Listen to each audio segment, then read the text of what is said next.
I am here today to introduce you to the gliding disc system. Many of us are already using the gliding discs in our classes to enhance the workout for our students. I was first introduced to the gliding discs several years ago when I attended a workshop with Mindy Milray, who designed this product. And Mindy had a vision that she wanted to come up with something for us to use that is versatile and creative, a little bit different than what we're used to, and creative and applicable to many different formats. One of her inspirations for the gliding discs was the Reebok slide that was around many years ago. And that was a very interesting piece of equipment, something different, a little bit functional, that offered for lateral movement, and people really enjoyed the workout. However, it wasn't very conducive to a group exercise setting. So she wanted to come up with something that could mimic that type of movement, but be a little bit more flexible. So she came up with the gliding discs. And the gliding discs are wonderful because they can be used in a full class by themselves, where you can get your cardio, you can also get your strength and muscular endurance, and your flexibility all in one class. So they can be used for a lot of different things. You can also use them as a tool within another class format where they can just kind of enhance what you're already doing. For example, they can be used in a cardio class. Perhaps you're teaching a step class and you want to add something in a little bit different. You can do intervals with the gliding discs and maintain the elevated heart rate and get a great workout that's just a little bit different than just doing step alone. You can also use the discs for any kind of strength training.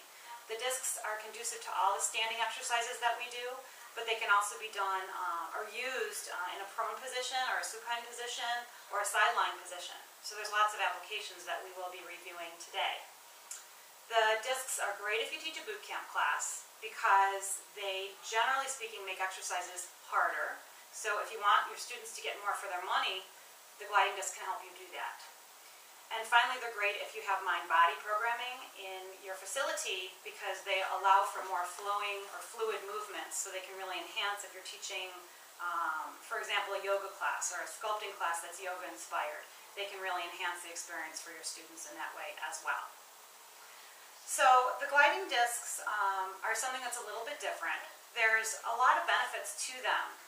If you don't already have them in your facility, it's kind of an easy sell because they're very inexpensive. So your management will appreciate being able to bring something in that's new and different, that your students will enjoy and find fun, but it's not going to cost a lot of money. Mindy also wanted to bring something into our classes that would allow us to have a little bit of a smaller learning curve. So for us instructors, learning new formats is challenging. We're already spread in a lot of different directions. But what we can do with the gliding discs is we can apply them to what we already know or to what we're already doing. So to be able to use them safely and effectively with our students, we don't necessarily need to attend a long training session or a weekend-long or longer training session to be proficient. Likewise, for our students, it's wonderful because they can also be doing exercises that are somewhat familiar to them, but also have something that feels a little bit different. So for them, there's very little intimidation factor, yet they also get something new and different and creative. So the gliding discs, generally speaking, most of the safety cues that we're going to be teaching our students in a general sculpting class or cardio class will be the same for the discs. We'll just apply those skills and information that we teach our students in all of our classes. Most important for the gliding discs, we want to teach our students that they will, generally speaking, for the standing exercises, have their toes on the gliding discs, and they will always have one heel in contact with the floor. Sometimes we'll do exercises where our students have both feet on the gliding discs, but we'll make sure that one heel is always touching the floor, generally speaking. For our students that are newer, it might benefit them for us to have one foot off the disc and just work one side at a time, offering a little bit more stability. There are very few exercises where our students will be having both heels off the floor.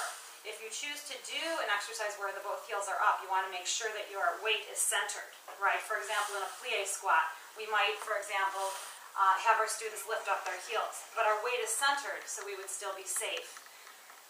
If you choose to do that, it might be best for your students to have a third or an additional contact point, such as a chair or a body bar on its end. With regard to safety, we also want to make sure that our students understand how to maintain neutral alignment, particularly in their spine. So when they hinge forward unsupported, we want to make sure that they understand how to stabilize in the core and maintain that neutral. Likewise, we want our students to understand how to maintain a neutral alignment in the lower body with the position of the knee over the ankle when we're doing our lunging exercises. Finally, with regard to safety, we want to make sure that we offer options for all of our students. Most of us are teaching multi-level classes where we have some beginners and some more advanced students who need more challenge.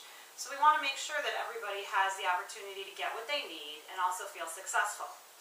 So what we can do for our students is offer different levels. For example, beginners might want to use a smaller range of motion.